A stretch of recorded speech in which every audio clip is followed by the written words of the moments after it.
going on, ladies and gents? This is Dorian. And this is my son, Vibe. Hey. And welcome to another episode of the Combos in the Park podcast, season 2. For our first-time listeners, we hope you enjoy listening and enjoy the conversation. And for our day ones and everyone else in between, we greatly appreciate y'all as well. Always. Miss MVP, how are you doing? I'm a little tired, but I will make it through. I shall persevere. Aw, aren't you just so grand for persevering I am. for us? I know this. Now, how are you? I am the same. I am feeling tired as well, but I will push through. It's definitely not for the same reasons, though. You're tired because you took a nap. Why you put me on Front Street, though? Huh? So why you put me on Front Street, though? I mean, it's not Front Street. It's just Fox. Yes, Queen. Yeah, it's Fox. But no, I mean, the only reason I did take a nap, my sleep cycle has been all kinds of jacked up this week. Yeah, mine haven't. Yeah, so just between all that and work, it's been tiring to say the least, and hopefully soon all that'll get resolved. As far as my sleep cycle is concerned, work ain't gonna get resolved until I win the lottery or something else happens. This is true, and I wish you all the best of luck on all of that. 100%. Yeah, but other than that, before we get into the topics, I do have something I want to discuss and see if you had the same type of experience I have. No. Have you ever had a dream where you've been killed? Have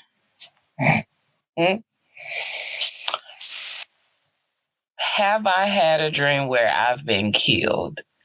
No, I've had dreams where I've done a lot of killing. And I may have had a dream where I've fallen to either been near like a car that have driven off the cliff or was in the car, but actually dying. No. What you getting at? Oh, no, I was just wondering if you had the same experience. I meant to actually look it up and see what that actually meant. But I've recently had a dream that I remembered. And at the end of it, I was killed. And it was a little shocking because I've never experienced that before. Yeah, dream interpretation is real. Yeah. I'll have to look into that after the show is over and see, because it might be something instrumental to me and I don't know it. Yeah. It was a girl that I went to school with. She actually does it as a side profession now, but she she's really good at it. Most of the things that I've read on in the past and stuff like that is kind of 100% accurate, came into fruition and stuff,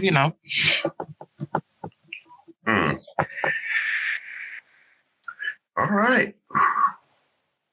Well, to not be on such a somber note. All right, well, that's the end of the show, folks. Deep, that's all, folks.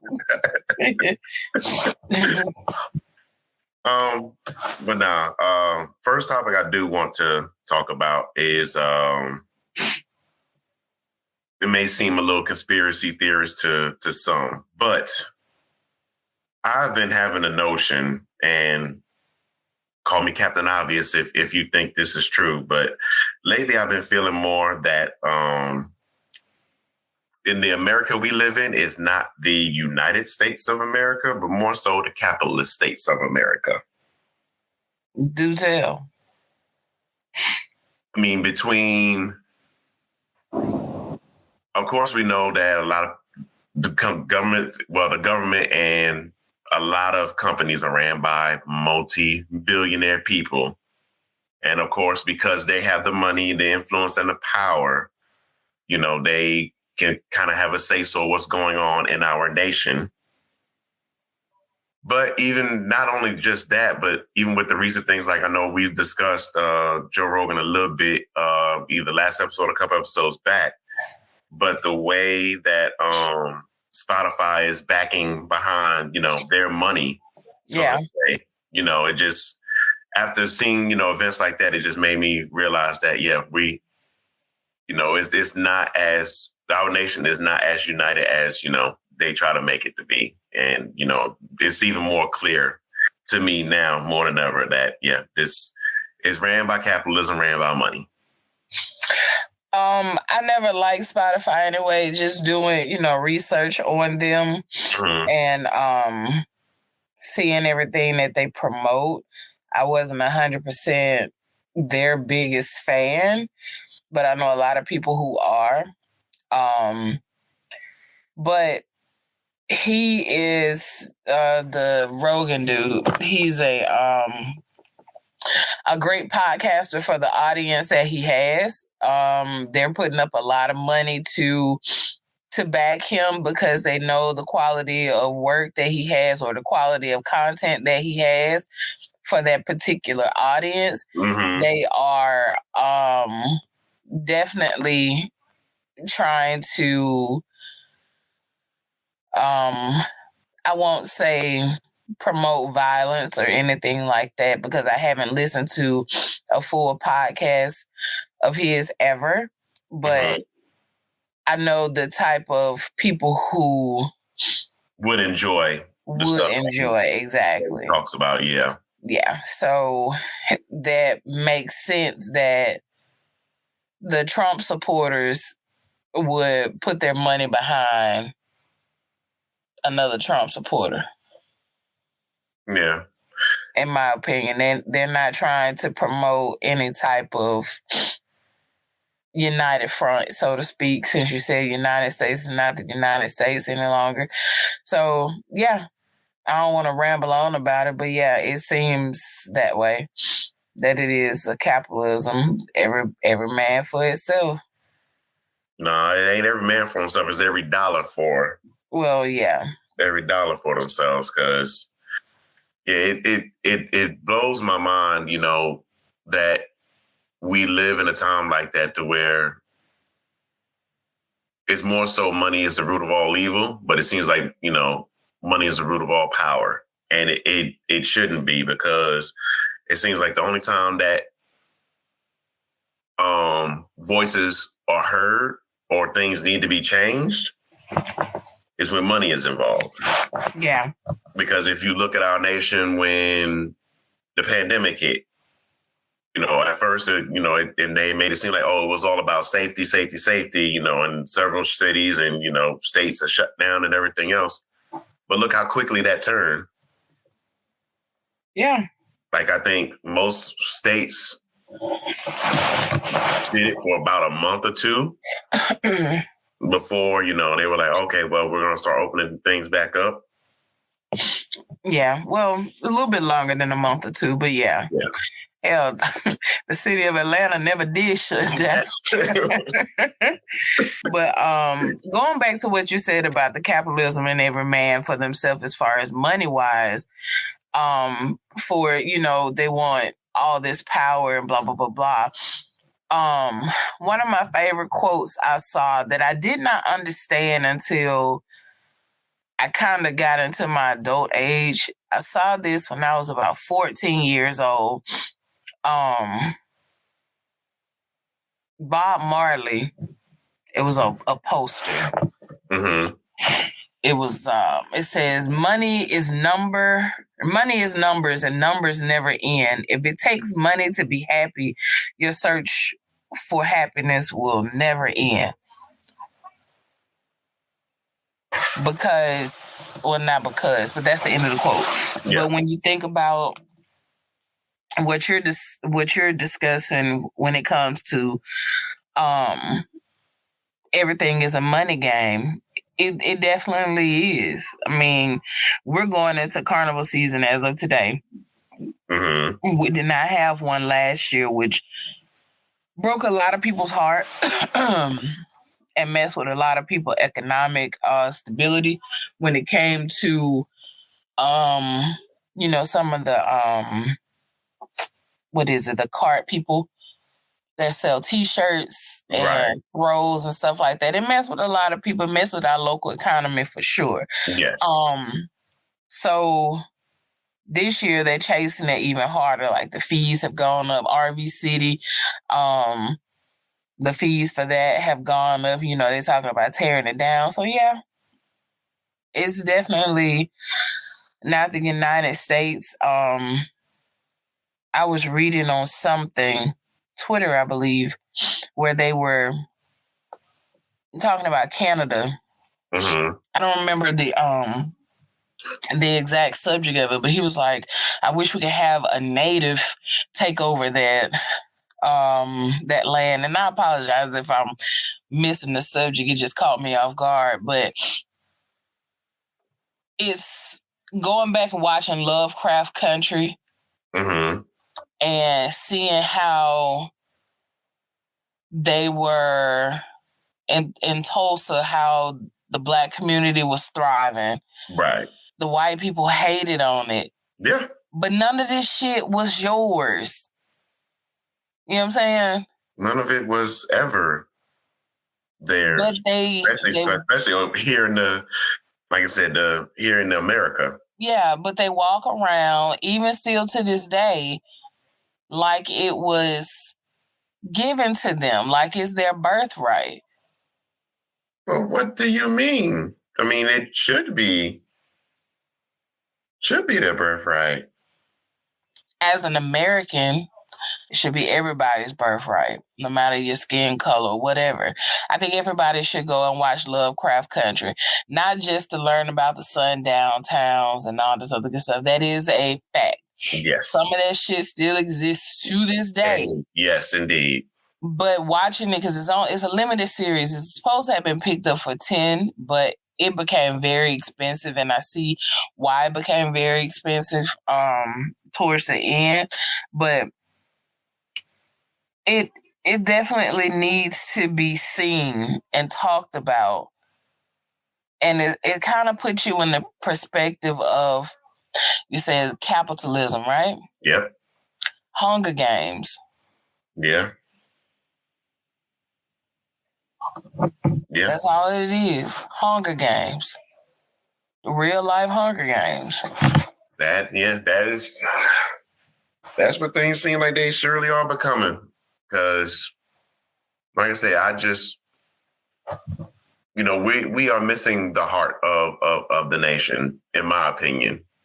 And for someone, that served in the military, and not saying I wholly believed in everything that the military does or did, but, the big thing, we're supposed to be protecting the nation's rights, the nation's freedoms, so to say. But it seems like in most occasions, we have gotten away from protecting the freedoms. And again, this is just my perspective. We've been more so protecting the money. Of course. And it's crazy. And then, even to think about when it comes to like insurance, Chris Rock always had that, that joke that, if it's insurance, why are we paying for it? Just in case. Yeah. So even when, and again, like you brought up Canada, they have free healthcare. A universal healthcare. Yeah. Yeah, they have free healthcare advice. We're paying hundreds of dollars every month. I know my insurance is a joke, and I tell HR this every time I get a chance to talk to them. I'm like, this shit's a joke. Can I stop it? Legally, you cannot. Legally, you should be selling me this. This is a joke. Yeah. Yeah. But, medical insurance is high. Car insurance is a joke. Nah, I appreciate my car insurance. These crazy batshit driving folks. Well, okay, yeah. Granted, yeah, I can see some of that, but even still, like, even if you get into a month where, or let's say you've driven a whole year, haven't had an accident or anything, there should be some money sent back to you. I don't know about you, sir. You need to double check your insurance because my insurance plan is great. We'll talk about that off air.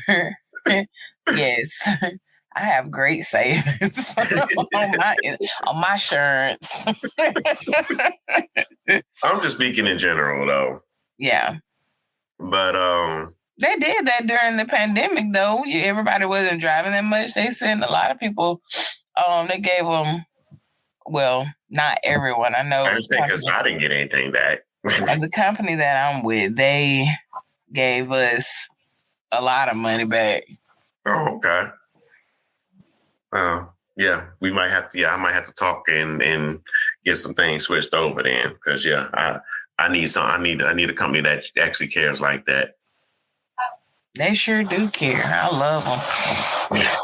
I threaten to leave them at least every 2 years, and they just go and give me another discount, and I'll stay.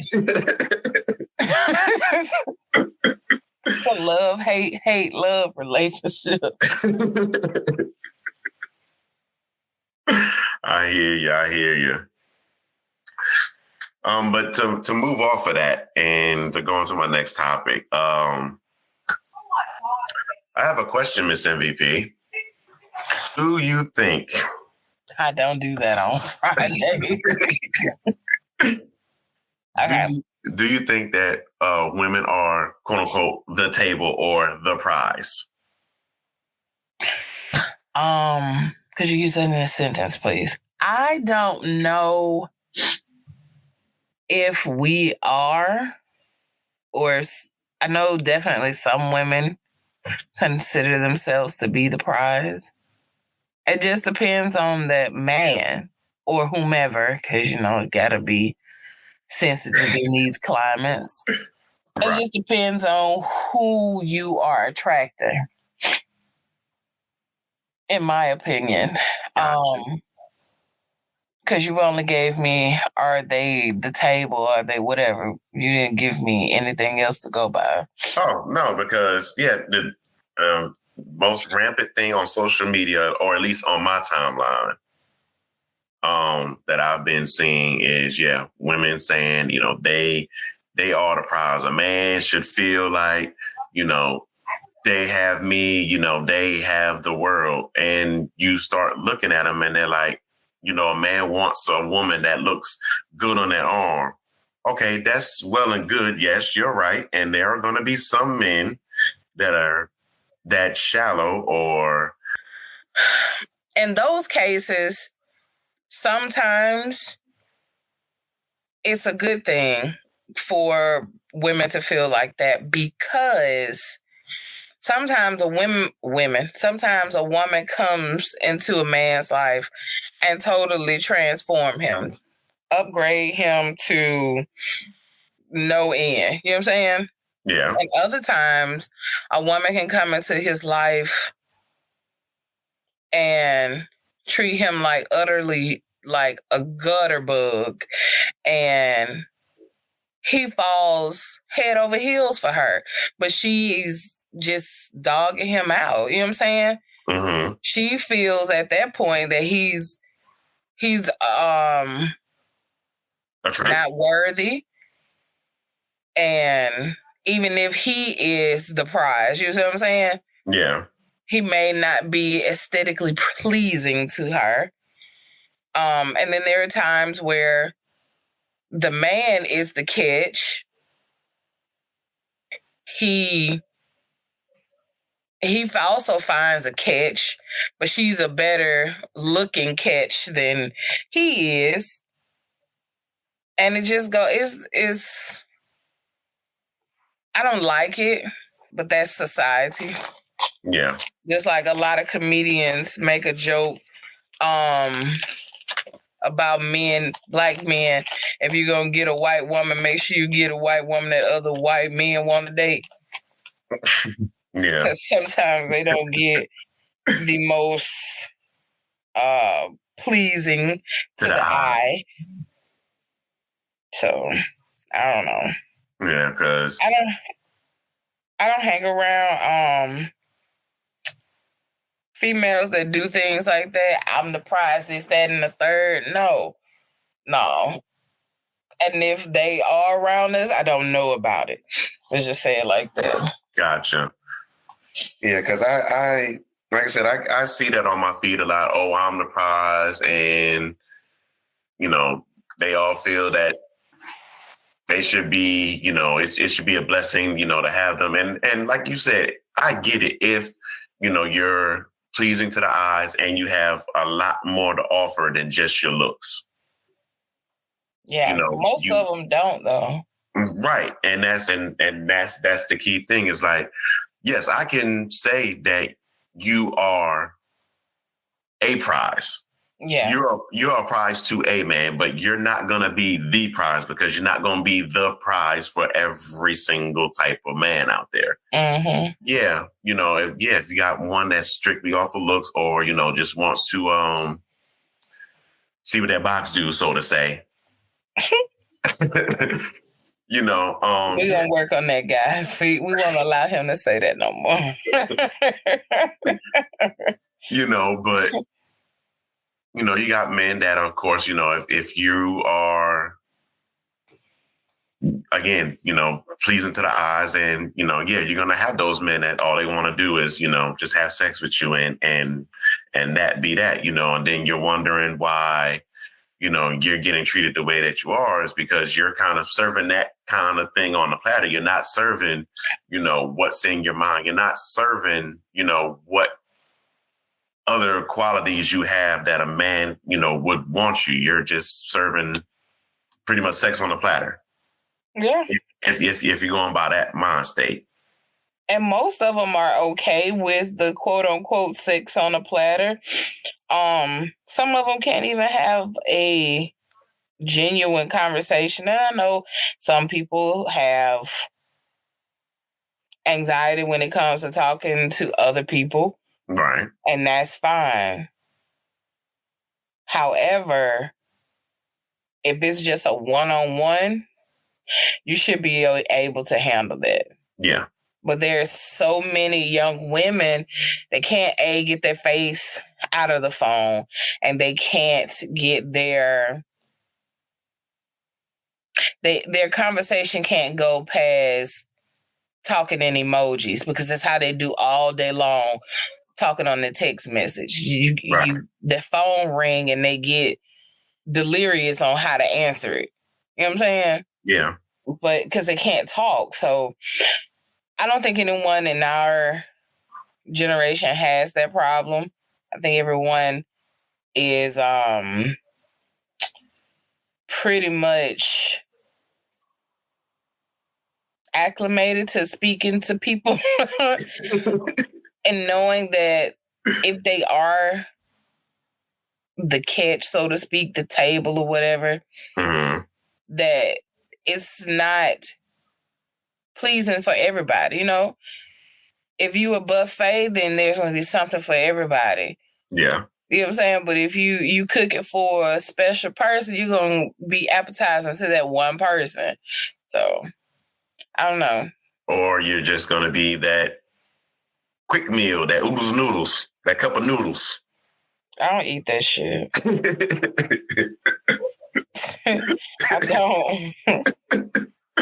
You call me bougie if you want to. I went to HBCU, baby. I had enough of that.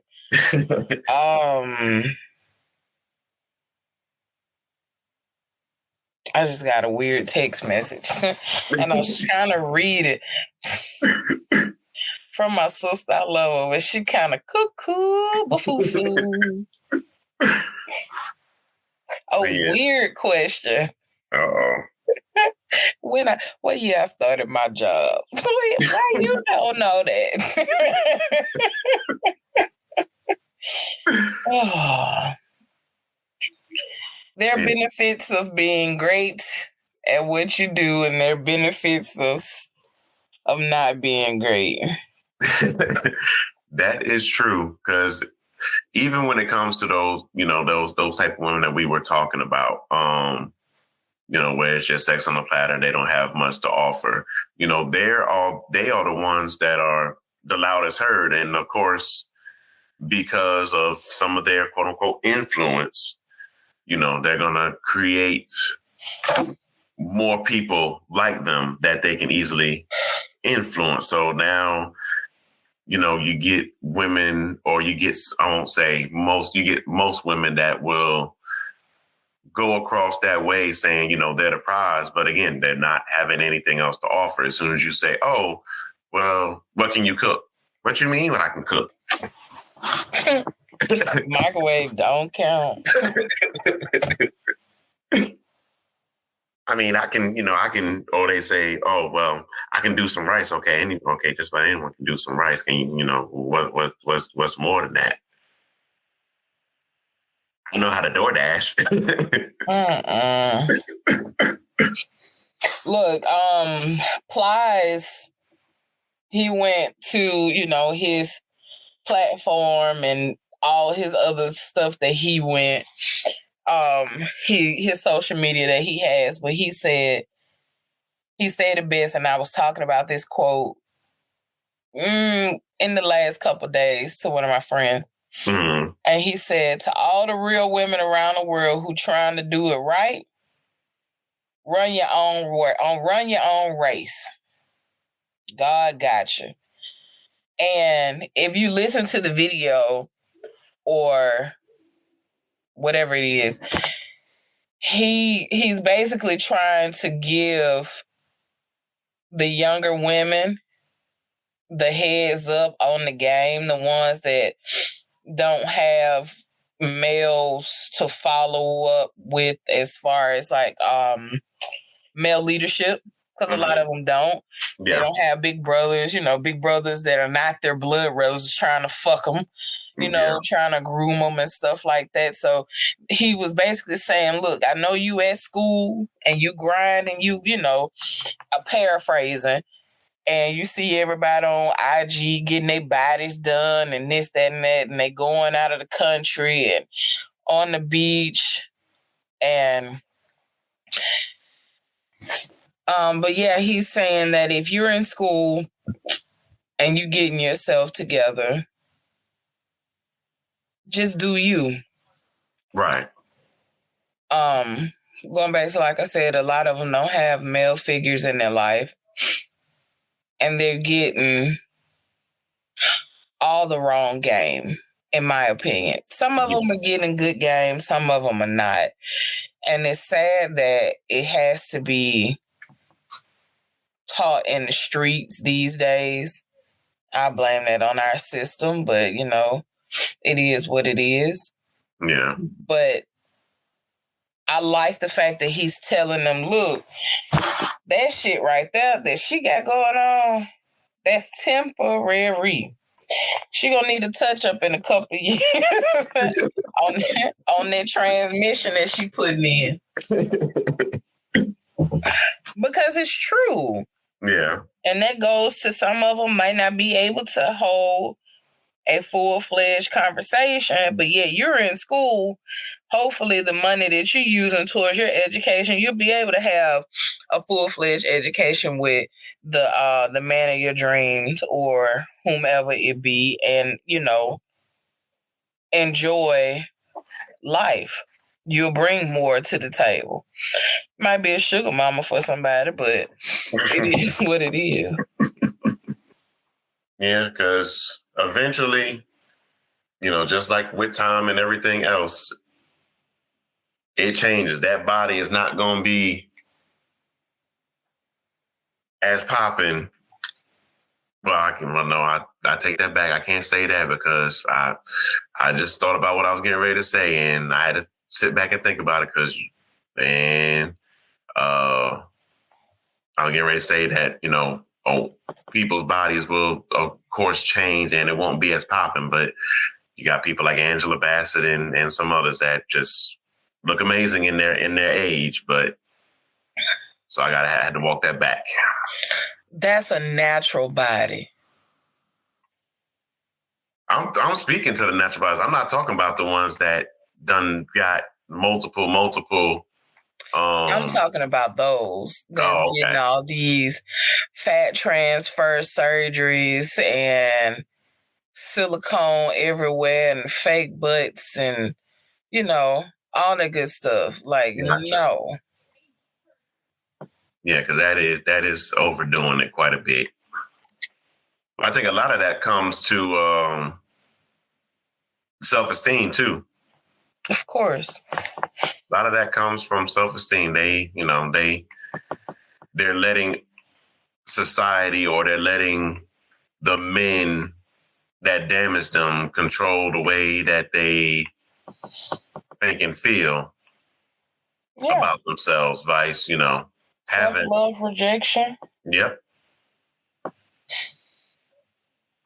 That goes back to what I said. You got to have a strong team around you.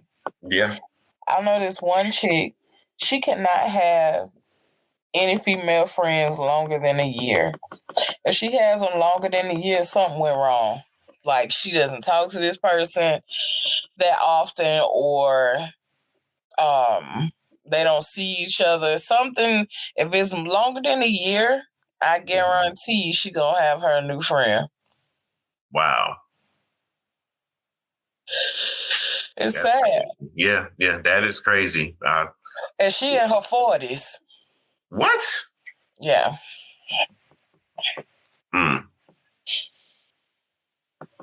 But that's just like, and I know I'm veering a little bit off topic, but you kind of brought it to my mind. I forget who it was. On me.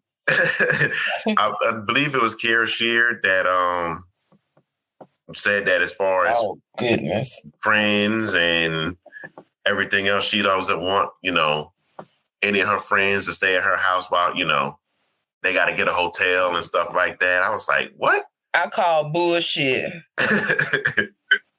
Because if you can't trust your friend or you can't trust your husband, you in the wrong relationship with both. Yeah. And I say both with an F. Both. Yeah, because that was ridiculous to me. It's like, like you said, if you got a friend, like a legit real friend, she should be able to stay at the house and not feel tempted. And if your man can not deal with another woman besides you in the house and be tempted, then there's something else going on there altogether. Yeah.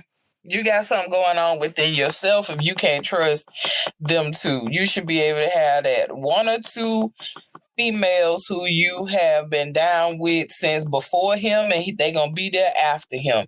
Mm-hmm. And if you can't trust your husband while you go get your nails done, and your girlfriend just got to town, and she's taking a taxi to your house or whatever, and he can't let her in, you got to be there to supervise. That means you don't trust anybody. Yeah. You don't trust anybody. Me? Nope. I'm finna go. Y'all can sit right here and argue till y'all turn blue in the face. I'll be back. Now, if it's a homegirl who you not 100%, you haven't been through the trenches with, right? Or that's your old man best friend who's been around for years, vice versa. And versus a dude who he met at work that don't have any type of loyalty to him, then you got your hands full. But other than that, I heard that mess and I'm like, are you serious? You're supposed to be a God-fearing woman, but you this stupid? But everybody got their own vices. Yeah. I don't know. Hell no. I don't have that problem. Me neither. I don't have that problem. And anyone that like you said, if there's someone around my circle that I can't trust, then I picked the wrong individual. There ain't nothing against that. It's just that, I try to keep the right people around me because I know in the past where I went out with someone and she even came back and told me, like, all those friends that you got or people that you think that are friends, they've been trying to holler at me. And it's just like, got to choose people that you're around. Definitely. But then, you got to set boundaries with people. Yeah, that too. Because people will try you. Just off the strength. Yeah. Just to try you and see what they can get away with. But I wish her good luck. It's not just her. It's several other women who chimed in with that. Saying that they can't. Would you want your homeboy to be around your wife? Like I said, if it's my homeboy, I ain't gonna care. Yeah. I ain't gonna care because I have complete trust in my friend and I have complete trust in my partner. Now, if something were to happen, then the trust was broken by someone else other than me. Yeah, your sexual temptation or sexual frustration should not be to the point to where you finna end your marriage under your roof. Yeah. That's a little bit too much. Yeah. That's just that's too much. Yeah, that is absolutely something I am not going to deal with. If it's like that, then let's just part our ways and be done with it. Definitely. But I'm not not gonna save anything like that. If it's broken in the house, that means you have absolutely no care or concern for me. Yeah. At all. Yeah, definitely not under your roof though. Yeah. That's another type of disrespect. We'll talk about that at a later date. But I don't know. I don't remember what I was doing. I think I was on my way back home when I heard that that comment about it.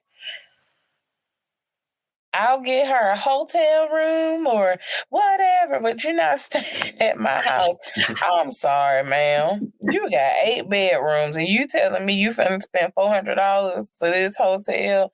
No, we're good. I'm just finna stop whatever I'm doing and I'm going back home. There's no real logic to your point. No. It's not like you got triplet newborns that, you got 4 or 5 nannies helping you with, and they all have a room or something like that. You don't have a space. Absolutely not.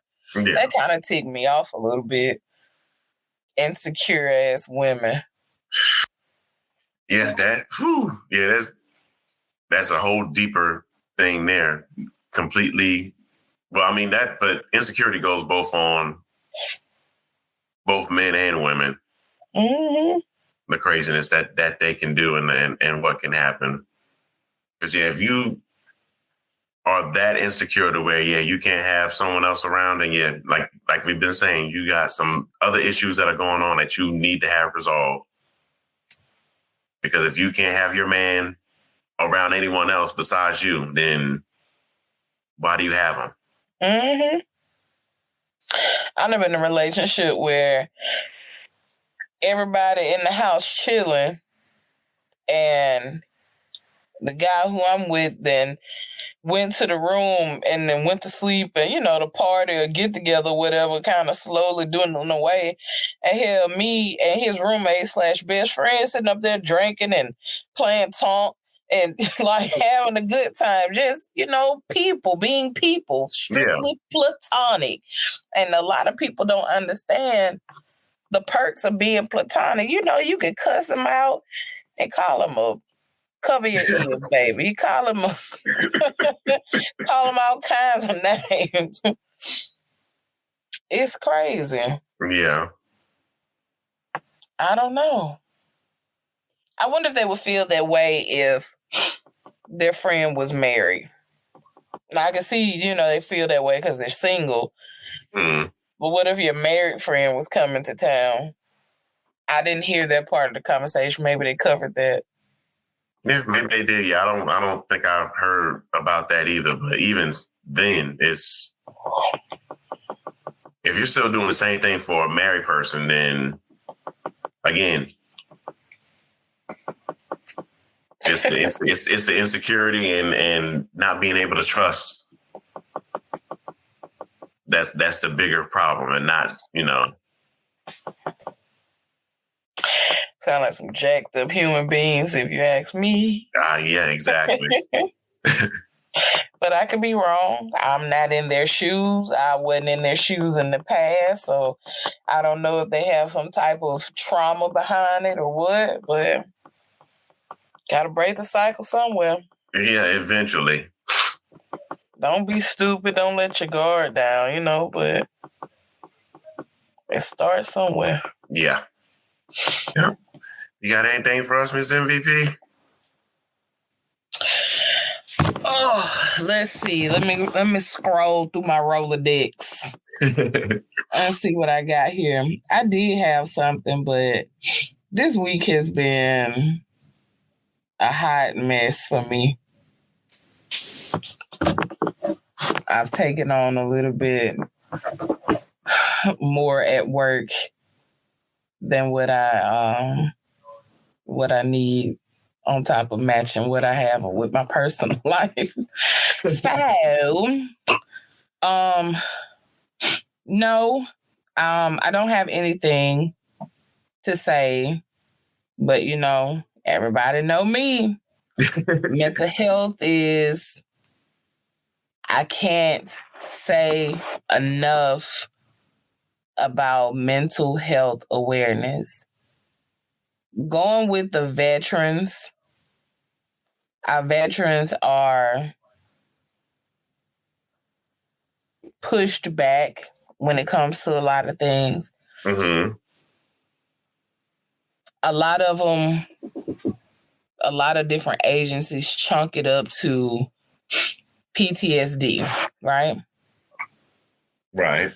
You can't put everything on PTSD. No.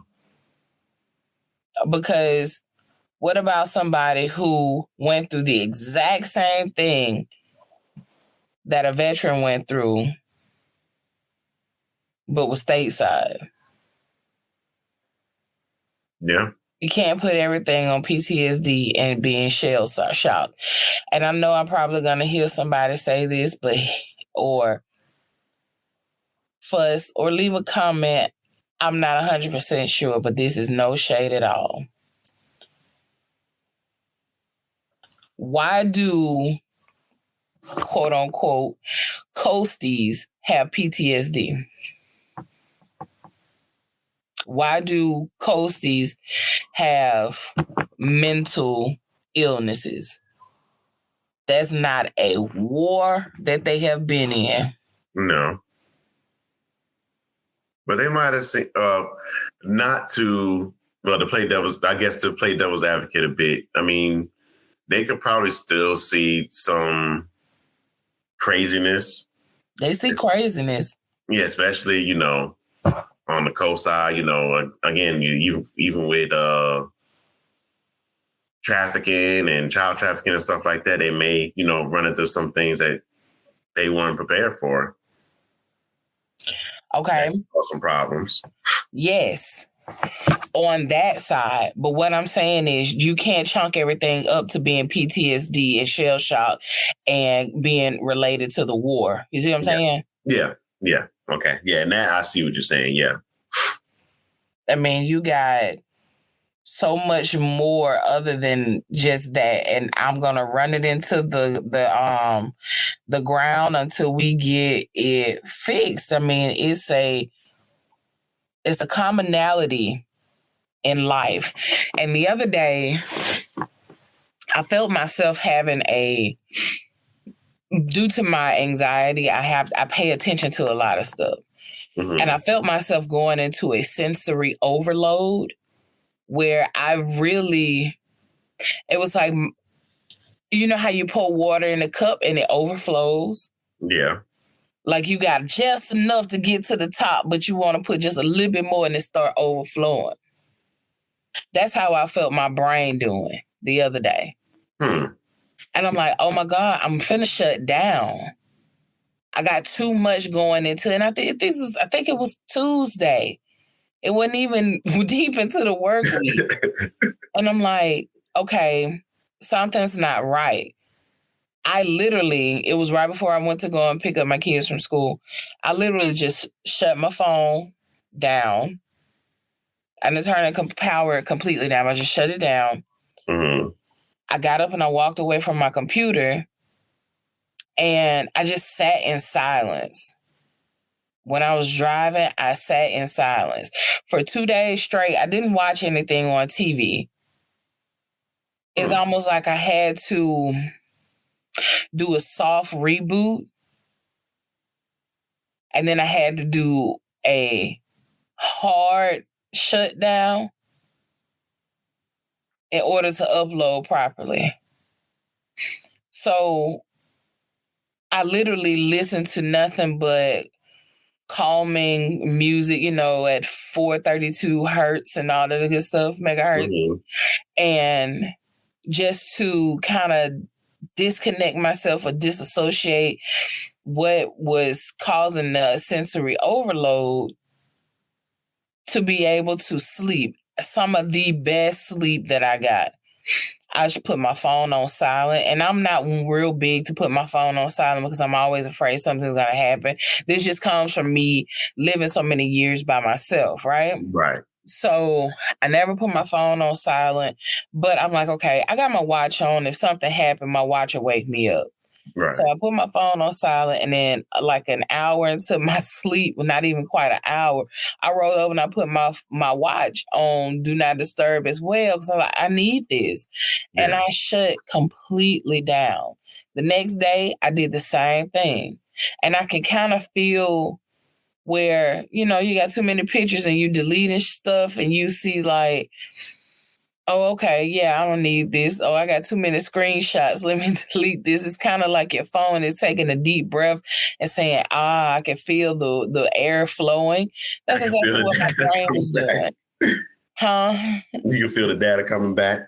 Yeah, like it was such a refreshing thing that I know I'm on my phone and on my computer most of the time during the day, but that was scary because I wasn't able to kind of retain information. And working around so many numbers like I'm working around every day. Right. I have to be on point. I have to be able to recall, and I have to leave notes and all this other good stuff and do all these things on reports. But it's like, I'm okay when I walk away from my computer. I don't bring work home. And when I leave my desk, I leave it. You know what I'm saying? Yeah. But this is why it's so important to me, because not everybody's able to shake that. Yeah. And I'm going back to our military. They're not able to shake that because they are considered our unsung heroes. Heroes, right. And they are, or you all are, put on an American pedestal. It's almost like they're weakening you or diminishing your character when you say, I can't do this. I need help. But you went to the military. There was no draft. Yes, I went because I need a secure future. Now, what are you going to do for me now? Yeah. My future is secure, but what are you going to do for me now until I get to that point to where I need to use it? It's like, putting all these points and extra bonus points inside this bank, Uncle Sam's bank. And now when it's time to withdraw, he's like, but nope. You didn't have a lot of transactions. Like, it's so many stipulations that it pisses me off, to be in all honest. And they wonder why so many homeless vets, because they have turned to self-medicating because they can't get this help. Yeah. So if you know any type of veteran where they're coasties, and I respect the coasties, that was my second choice before my mama punked out and started crying. It was Air Force. Then I was like, well, let me go to the Coast Guard. She was like, yeah, it's going to school. So packed up, I went. So I respect everybody in our armed forces, from the documented agencies to the undocumented agencies, to the black sites, to the white sites. I respect all of you all, but we as a country have to do better by our vets when it comes to mental stability. Yes, they are all a little unstable, but half of them weren't stable when they went in. That's why they went in. It's true. But we got to do better by them. We have to. Yeah, we have to. But at the same token, it's like you said, they think that because they gave us, or these people, either by choice or by force got into the military, they think that they get all these things when they're in. But you don't. Yeah. You don't. I mean, honestly, and, to speak to that, like the travesties and stuff that happened at Fort Hood is a prime example of the military not getting, the services that they need overall. Or they say that, they're out there, they're available for people, but they're not pushing it enough. They're not enforcing it as much as they enforce other things. Yes, definitely. So, yeah, so when it's time for, someone to lead the service, or they're retiring or what have you, and, just from my perspective, when I got out the Corps, they give everyone, these 2-week so training sessions to where you're supposed to be getting yourself ready to get back into the civilian world. But they don't touch on a lot of things. Yeah, they touch on the good things like resumes and, trying to, find ways to network and things like that. But yeah, they don't really touch on the bigger issues. Like, if someone's going through a personal issue, or they got, some mental health things going on that they may not have talked about while they were serving. And then, once we get to, or you have those veterans that are looking for disability or something like that, or even if they're not looking for disability, they're just trying to go to the VA to get that kind of help.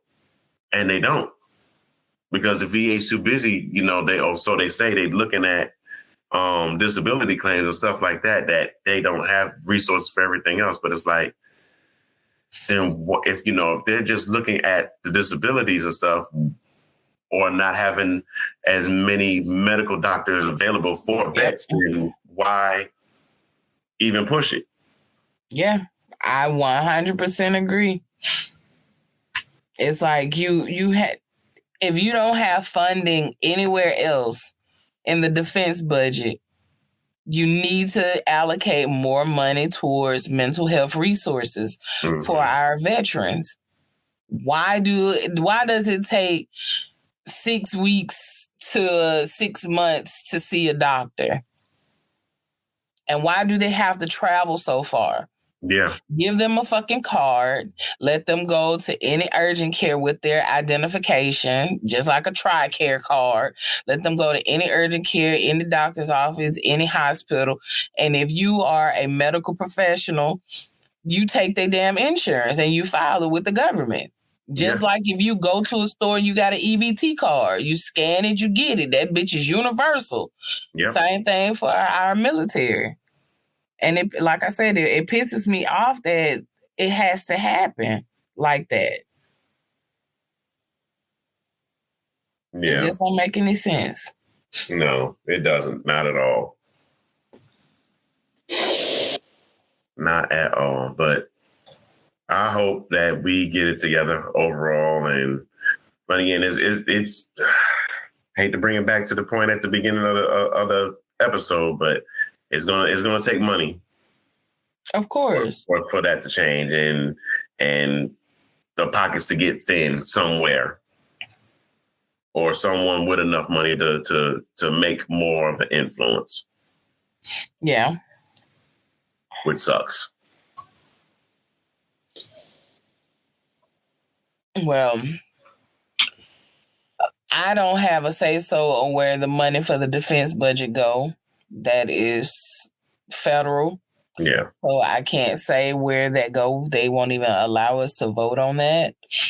I will say this, though. I am going to withdraw my account through Amazon because I refuse to give Jeff Bezos $140 a year to give me my packages the same time as fucking Walmart or the actual retail store. You feel me? Mm-hmm. Now that's messing with my mental health. I can go to Target and get my shit. I can pull up 2 hours, beep, beep, and put it in my car, but I just don't feel like driving to Target. And so, see, that's where the downfall is. But that's okay. I'm going to drive to Target. Big time over convenience. Listen, 20 minutes versus that. Oh, okay, we're good. I'm not gonna give you that every year, and you keep going up. Netflix on the chopping block next too. Don't you go up on the Netflix no more. I'm good with my Paramount and my Hulu and my my HBO Max, courtesy AT&T for free. Thank you. Sure is. I get you. But yeah, that's all that I got. Thank you for listening to me ramble. We appreciate it. And for our listeners, if you have any way that you feel about the topics that we discussed today, please reach out to us on the socials, whether it be Facebook, Twitter, Instagram, TikTok, or you can hit us up directly at parkbench@convosinthepark.com. Naked in the park. Whoa. I'm just playing. But until next time, have you had that convo yet? Good night. We'll catch y'all next time. Peace.